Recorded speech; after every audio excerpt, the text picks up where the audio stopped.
राम नाम भजो राम नाम भजो, चेती देखी मन माही हो। लक्ष्य करोड़ी जोड़ी धन गारे, चलत डोलावत पाही हो। दादा बाबा ओ पड़ पाजा, जिन्ने के ई भुए भांडो हो। आंधर भये हियो की फूटी, तीन काहे सब छांडे हो। सदगुरुदेव जी कहते हैं, अर्थात हृदय के भीतर रमने वाले का नाम राम है। अपने उस परमात्मा को बार बार भजो और उसका स्मरण करो। सावधान होकर उसे मन में देखो। तुमने लाखों करोड़ों रुपए जोड़कर उसे जमीन में गाड़ रखा है और उसके अभिमान में अकड़ कर हाथ हिलाते हुए चलते हो, परंतु तुम यह विचार नहीं करते हो कि तुम्हारे दादा बाबा और परबाबा अपनी ये भूमि, धन, बर्तन एवं संपत्ति आदि सब कुछ छोड़कर क्यों चले गए। लगता है कि तुम बाहर की आंखों के अंधे हो और भीतर तुम्हारे हृदय की विवेक विचार रूपी आंखें भी फूट गई है, इसलिए तुम न बाहर के दृश्यों को देखकर कुछ समझ पाते हो और न ही भीतर के विवेक विचार से सीख ले पाते हो। साहिब जी साखी के माध्यम से समझाते हुए कहते हैं, इस संसार असार को धंधा, अंतकाल कोई नहीं हो। उपजत बिनसत बार न लागे, जो बादर की छाई हो। नाता गोता कुल कुटुम सब, इनकर कौन बढ़ाई हो। कहीं कबीर एक राम भजे बिनु, बड़ी सब चतुराई हो।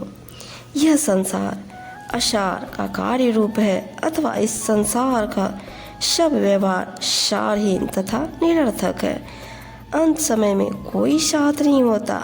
बादल की छाया की भांति इसे उत्पन्न होने और नष्ट होने में देर नहीं लगती। संबंध, गोत्र, कुल और कुटुंब, इन सब की क्या बड़ाई एवं विशेषता है। सदगुरु कबीर साहिब जी कहते हैं कि एक आत्मा राम के स्मरण के बिना सारी कुशलता व्यर्थ है। संसार के ये लोग विश्व के रस में डूबे मत वाले हैं। देखो, समझो और गहराई से विचार करो। सारे विषय विषय तुल्य और बड़े दुखदायी है। इसलिए हे मन भवरे, तू विष तुल्य विषयों का वन त्याग दे और बेगम बाग अर्थात पूर्ण निश्चिंता वाले निज आत्मस्वरूप के बाग में चल। उसमें विहार कर और स्थित हो जा। वह सभी चिंताओं से रहित है। तू अपने चित्त पर अनेक प्रकार के पाप कर्मों की केंचली चढ़ाकर ज्ञानवान मनुष्य विषैला नाग हो गया है, जो अपना अविनाशी आत्मस्वरूप सुख का सागर है। उसे समझकर तूने उसमें प्रवेश नहीं किया और उसमें लीन होकर स्थित नहीं हुआ। उससे तथा उस स्थिति को समझाने वाले सतगुरु से प्रेम किए बिना विषय विकारों से वैराग्य नहीं होता। जो मनुष्य विषय विकारों को छोड़कर साहिब परमात्मा को भजता है और निज आत्म स्थित होता है, वह विवेकी हंस कहलाता है। जबकि काम, क्रोध आदि विश्व में फंसने वाले भ्रष्ट कौवे होते हैं।